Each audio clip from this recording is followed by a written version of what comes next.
Hello, dear students. Today we are going to discuss our the most important topic for class ninth, chapter 3, mole concept.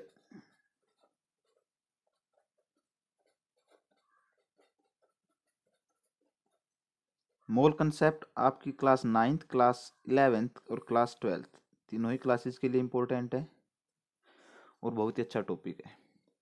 Generally बच्चों को doubt रहता है मोल concept में, लेकिन आज हम इसको बहुत ही अच्छी तरह डिस्कस करेंगे यहाँ। तो let's start. First take example. किसी भी रिएक्शन का एग्जाम्पल लेते हैं, जैसे हम ले लेते हैं H2 plus O2 H2O। Balance कीजिए, दो हाइड्रोजन दो ऑक्सीजन, 2 ऑक्सीजन 4 हाइड्रोजन 4 हाइड्रोजन। ठीक है, यहाँ से क्या पता लगा हमें? ये हमें क्या बता रहा है? दो मोल हाइड्रोजन के, दो मोलिक्यूल हाइड्रोजन के, 2 मोलिक्यूल ऑफ हाइड्रोजन, दो मोलिक्यूल हाइड्रोजन के किसके साथ मिलके? ऑक्सीजन के साथ। 1 मोलिक्यूल ऑफ ऑक्सीजन मीन्स दो मोलिक्यूल हाइड्रोजन के, एक मोलिक्यूल ऑक्सीजन के साथ मिलकर क्या बना रहा है? दो मोलिक्यूल बना रहे हैं किसके? 2 मोलिक्यूल ऑफ H2O, वाटर के। बात आ रही समझ? या फिर हम ये कहें, इसी इक्वेशन को, इसी केमिकल रिएक्शन को, 2 हाइड्रोजन मोलिक्यूल मतलब 4U mass, 4 unified atomic mass, 4U of hydrogen किसके साथ? ऑक्सीजन। 1 का 16, 2 का 32, 32 यूनिट या unified atomic mass of oxygen मिलकर क्या बना रहे हैं दोनों? 36 यूनिट या unified atomic mass of H2O। बात सेम है। ये नंबर ऑफ मोल्स में, ये मास के टर्म में आ गया हमें। ठीक है, सो हमें क्या पता लगा? Quantity of a substance can be determined, quantity of a substance can be determined by its mass and number of molecule। किसी भी सब्सटेंस की क्वांटिटी, जैसे वो H2O था, हाइड्रोजन था, ऑक्सीजन था, हमने डिटरमाइन कर ली किससे? उसके मास और उसके नंबर ऑफ मोलिक्यूल से, नंबर ऑफ मोलिक्यूल से और उसके मास से। ठीक है, but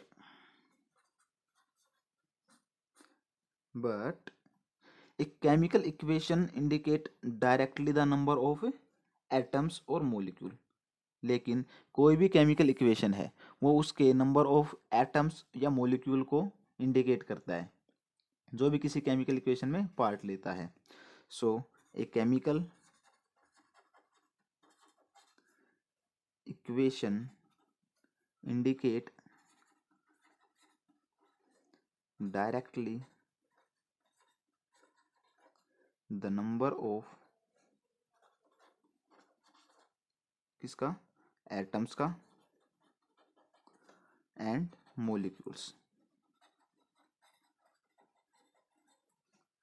which are taking part in a chemical equation। ठीक है,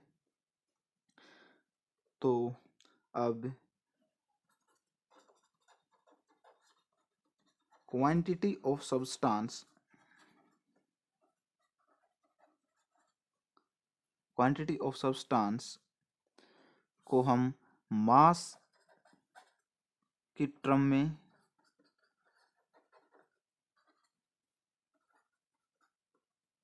कंसर्न ना करके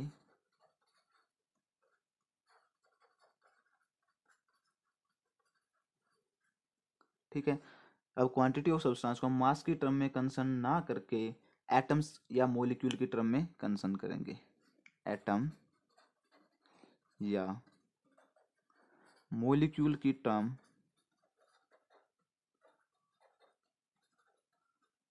में कंसर्न या डिस्कस करेंगे। उसके लिए for that a new term is introduce.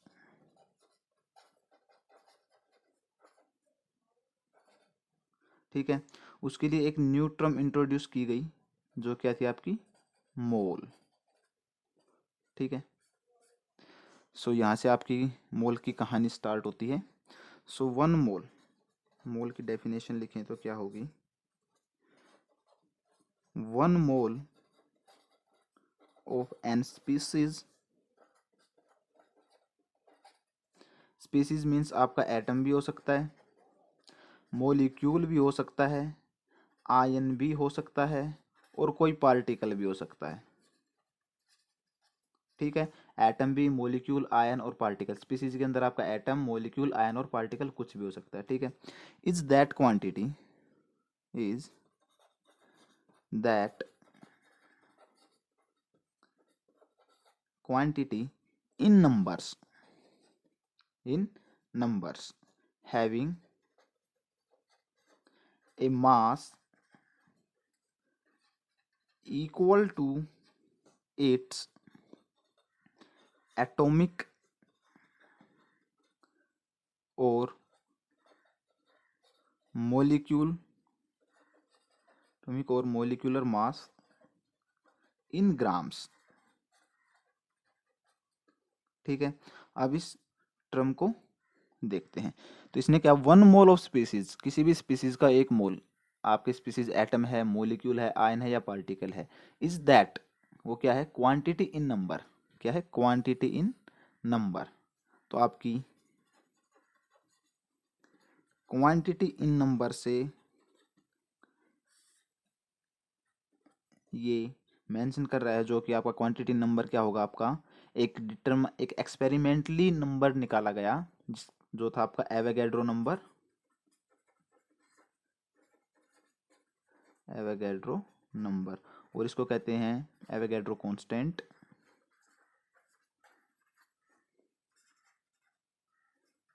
ठीक है,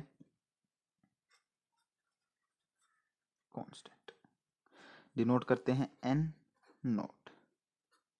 तो जो आपका क्वांटिटी इन नंबर जिसके बराबर होगा, क्वांटिटी नंबर वो क्या है, आपका एवोगैड्रो नंबर, जिसकी वैल्यू होती है 6.022 इंटू 10⁻23। ये आपके एटम भी हो सकते हैं, आयन भी हो सकते हैं, मोलिक्यूल भी हो सकते हैं और पार्टिकल भी हो सकते हैं। ठीक है, सेकंड टर्म क्या थी आपकी, क्वांटिटी नंबर तो हो गया, हैविंग ए मास, किसके बराबर, having a mass equal to its atomic और molecular mass, equal to its atomic mass या आपका मोलिकुलर मास है, किस में होना चाहिए, ग्राम में। जो आपका एटॉमिक और मोलिकुलर मास है वो किस में होना चाहिए, ग्राम में। ठीक है, मीन्स आपको चेंज करनी होगी value, change by changing, change the value from u means unified atomic mass to gram atomic mass. ठीक है, फॉर एग्जाम्पल, अब यहाँ से आपको समझ आएगा। मान लीजिए कोई भी एटम आपका हाइड्रोजन का एटम है, एटॉमिक मास ऑफ हाइड्रोजन कितना होता है 1U। तो इसको हम किस में करेंगे, यू से, यूनिफाइड एटॉमिक मास को जी में, ग्राम एटॉमिक मास में। तो इसको चेंज करेंगे हम ग्राम एटॉमिक मास। तो ग्राम एटॉमिक मास हाइड्रोजन का कितना हो जाएगा 1G। ठीक है, तो यहाँ क्या मिला हमें, 1U of hydrogen, 1 unified atomic mass of hydrogen has 1 gram of hydrogen. एक यू 1 ग्राम हाइड्रोजन है, यहाँ से हम देख सकते हैं कि एटॉमिक मास को हमने ग्राम एटॉमिक मास में किया, वहाँ से क्या पता लगा, 1 unified atomic mass of hydrogen has 1 gram of hydrogen. ठीक है, which has 1 gram of hydrogen, has क्या है, 1 मोल ऑफ हाइड्रोजन। जो कि 1 ग्राम हाइड्रोजन है वो क्या है, हाइड्रोजन का 1 मोल है। 1 gram hydrogen, 1 U of hydrogen 1 gram hydrogen है, और 1 ग्राम ऑफ हाइड्रोजन आपका 1 मोल ऑफ हाइड्रोजन है, जिसकी वैल्यू दैट इज, जो आपकी 1 मोल ऑफ ग्राम हाइड्रोजन ली थी वो इसकी किसकी वैल्यू के, क्वांटिटी ऑफ नंबर्स किसकी वैल्यू के बराबर होगी, एवोगैड्रो नंबर के बराबर, that is equal to 6.022 into 10⁻23 atoms of hydrogen. ठीक है। सिमिलरली आप किसी का भी निकाल सकते हैं, जैसे ऑक्सीजन का। सो नेक्स्ट सिमिलरली यहाँ से हम एटम्स, नंबर ऑफ एटम्स निकालेंगे मोल्स, नंबर ऑफ मोल्स की फॉर्म में। तो कैसे निकालेंगे, ऑक्सीजन, ऑक्सीजन के केस में, सो ऑक्सीजन का मास कितना होता है 16U, इसका एटॉमिक, ग्राम एटॉमिक मास कितना हो जाएगा 16 ग्राम। ठीक है। तो मीन्स 16U ऑफ ऑक्सीजन किसके बराबर है, 16 ग्राम ऑफ ऑक्सीजन। ठीक है। और 16 ग्राम ऑक्सीजन के पास क्या है, 1 मोल ऑफ ऑक्सीजन। एक एटम का मास 16 ग्राम है ऑक्सीजन के का, जो किसके बराबर है, 1 मोल ऑफ ऑक्सीजन के। तो 1 मोल ऑफ ऑक्सीजन की वैल्यू कितनी हो जाएगी, यानी कि 16 ग्राम ऑफ ऑक्सीजन की, या एक एटम ऑफ मोलिक्यूल की, एक एटम ऑफ ऑक्सीजन की वैल्यू कितनी हो जाएगी, एवोगैड्रो नंबर के बराबर, that is n naught 6.022 into 10⁻23 atom of oxygen. ठीक है, आ रही बात समझ। नेक्स्ट एक छोटी सी टेबल जो आपकी एनसीईआरटी बुक में भी दे रखी है, वहां से समझने की कोशिश कीजिए। मान लीजिए आपके पास 1 मोल ऑफ कार्बन एटम। तो आपका ये जो 1 मोल ऑफ कार्बन एटम है, 1 मोल कार्बन, एक एटम के पास कितना मास होता है, कार्बन के एक एटम का मास कितना होता है 12 ग्राम, 12 ग्राम ऑफ कार्बन एटम। बात आ रही समझ। एक कार्बन C12 आइसोटोप कार्बन के एटम का मास, एक एटम का मास 12 ग्राम होता है। ठीक है। जो कि किसके बराबर है, 1 मोल ऑफ कार्बन एटम। ठीक है। और यही 1 मोल ऑफ कार्बन एटम किसके बराबर हो जाएगा, आपका जो आपका नंबर था उसके, क्या था आपका जो भी नंबर था, एवोगैड्रो नंबर था 6.022 इंटू 10⁻23 क्या हो जाएंगे अब ये, atoms of carbon.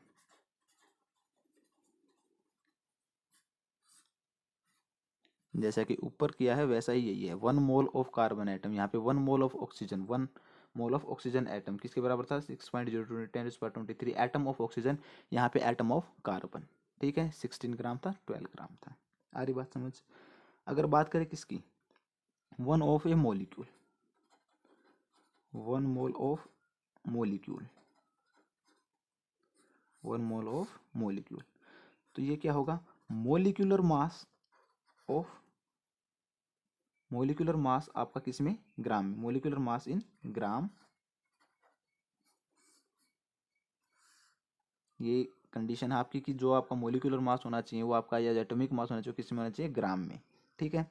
Molecular mass इन ग्राम, और वो किसके बराबर होगा 6.022 इंटू 10⁻23 नंबर ऑफ मोलिक्यूल। ठीक है। यहाँ तक आई बात समझ। अब चलो इसके ऊपर एक क्वेश्चन करते हैं, यहाँ से आपको और ज़्यादा क्लियरिटी मिल जाएगी। So question number 1, question number 1, 2 part होंगे इसमें। Calculate the number of moles for the, first part आपका इसका ए पार्ट मान लीजिए इसको, 52 ग्राम ऑफ He, हीलियम। ठीक है। क्या निकालना आपको, फाइंडिंग मोल्स फ्रॉम मास। जो आपका 52 ग्राम मास दिया है हीलियम का, उसमें कितने नंबर ऑफ मोल्स प्रेजेंट है किसके, हीलियम के, ये आपको फाइंड आउट करना है।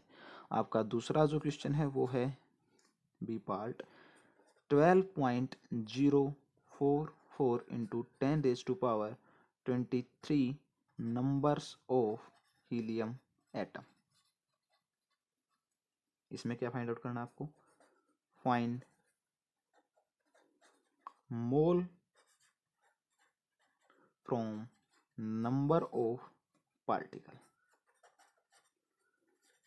यहाँ पे आपको मास गिवन है, यहाँ पे नंबर ऑफ पार्टिकल्स आपको बताने हैं कितने हीलियम के प्रेजेंट हैं इतने में। ठीक है, तो फर्स्ट ऑफ ऑल हमें इंफॉर्मेशन क्या क्या गिवन है, हमें क्या क्या पता है, तो देखते हैं। नंबर ऑफ मोल्स को किससे डिनोट करते हैं, स्मॉल एन से। ठीक है, एंड नंबर ऑफ, या कहें कि हम नंबर ऑफ मोल्स हो चुका है स्मॉल एन से। गिवन मास, गिवन मास को किससे रिप्रेजेंट करते हैं, स्मॉल एम से। और मोलर मास को, molar mass is represented with molar mass capital M से। ठीक है, ये स्मॉल एम से given mass, molar mass capital M से। ठीक है, गिवन नंबर ऑफ पार्टिकल, जो कि आपके पास ये दिए हुए हैं, given number of particles, given number of particle किससे रिप्रेजेंट करते हैं, कैपिटल एन से। और एवोगैड्रो नंबर ऑफ पार्टिकल को एन नोट से करते हैं, आप लोग सभी जानते हैं। ठीक है, तो अब फर्स्ट के लिए सोल्व करते हैं, सॉल्यूशन करते हैं फर्स्ट के लिए। एटॉमिक मास किसका, हीलियम का निकालना है। Atomic mass of helium He, that will be 4U। तो इसको कन्वर्ट करना पड़ेगा किसमें, मोलिकुलर मास, मास ग्राम में करना पड़ेगा। तो मोलिकुलर मास ऑफ हीलियम ग्राम में कन्वर्ट करेंगे तो 4 ग्राम। ठीक है, अब निकालते हैं number of moles, number of moles. तो नंबर ऑफ मोल्स के लिए फॉर्मूला आपका given mass upon molecular mass. ठीक है, इसको आप ब्रैकेट में क्लोज कर लीजिए, नंबर ऑफ मोल्स। तो नंबर ऑफ मोल्स एन से डिनोट करते थे, गिवन मास कितना है 52 एंड मोलिकुलर मास 4, तो देयर विल बी 13। क्या निकल गए आपके, फाइंडिंग मोल फ्रॉम मास 13 मोल। ठीक है, आप ऐसे भी देख सकते हैं, एक हीलियम एटम का मास है, मोलिकुलर मास है 4 ग्राम, तो हमें पूछा कितने में है 42 ग्राम में कितने मोल्स, मतलब एक हीलियम एटम के मोलिकुलर मास 4 ग्राम है, तो उसमें एक एटम, एक मोल प्रेजेंट है 4 ग्राम में। तो 52 में कितने होंगे 13। सिंपल सी बात है, एक में अगर आपका यहाँ पे इसको हम डिस्कस करते हैं, सिंपल सी बात है। ठीक है, यहाँ पे क्या दिया है 4 ग्राम हीलियम, 4 ग्राम हीलियम किसके बराबर है, एक मोल के बराबर। तो 1 ग्राम हीलियम किसके बराबर होगा, 1/4 मोल्स के बराबर। कितने में पूछा हमें 52 में, तो 52 ग्राम हीलियम किसके बराबर होगा, 1/4 इंटू 52 मीन्स 13 मोल। सिंपल है, आ गया होगा समझ आई थिंक। अब नेक्स्ट है आपका 12.044 into 10⁻23 number of helium atoms में हमें कितने नंबर ऑफ पार्टिकल प्रेजेंट हैं किसके, हीलियम के। ठीक है, सो हमें पता है 1 मोल किसके बराबर होता है 6.022 इंटू 10⁻23। ठीक है, वो आपके पार्टिकल हैं या आयन है, एटम है, यहाँ एटम है तो एटम लिख देते हैं, एटम्स। 1 मोल इतने एटम्स के बराबर होता है। ठीक है, so number of molecule, number of moles या मोलिक्यूल निकालने के लिए हमें क्या फॉर्मूला लगाना पड़ेगा, गिवन, जैसे इसमें मास गिवन था, इसमें नंबर ऑफ पार्टिकल गिवन है, तो गिवन नंबर ऑफ पार्टिकल। ठीक है, अपॉन एवोगैड्रो नंबर। तो यहाँ पे नंबर ऑफ पार्टिकल गिवन है तो नंबर, एवोगैड्रो नंबर से हमें डिवाइड करना पड़ेगा, वहाँ मास था तो मास से। और हमें पता 1 मोल 6.02 इंटू 10⁻23 एटम है यहाँ, तो ये हो जाएगा। और यहाँ पे 1 मोल की हम वैल्यू देखें तो कितनी थी, 4 ग्राम एक हीलियम एटम की थी। सेम है, कोई डिफरेंस नहीं है। यहाँ पे नंबर दिया है, यहाँ पे मास दिया था, ठीक है। So it will be given mass कितना है, given number of particle 12.044 into 10⁻23 upon n nought, means n is equal to this upon 0.22 into 10⁻23. It will be the value of n is equal to 2 mole, ठीक है। तो means 12.044 into 10⁻23 number of helium atom में हमें कितने moles present हैं, 2। तो यहीं से आप देख सकते हैं 6.022 इंटू एटम है 1 मोल में, तो 6.022 इंटू 10⁻23 एटम का ही डबल है 12.044। तो इसलिए हमें 1 मोल में इतना था, तो डबल में इतना ही होगा, तो 2 मोल्स, ठीक है। आई होप कि आप लोगों को समझ आ गया होगा। वेरी इंपॉर्टेंट है आपकी क्लास 9th +1 एंड +2 के लिए, ठीक है।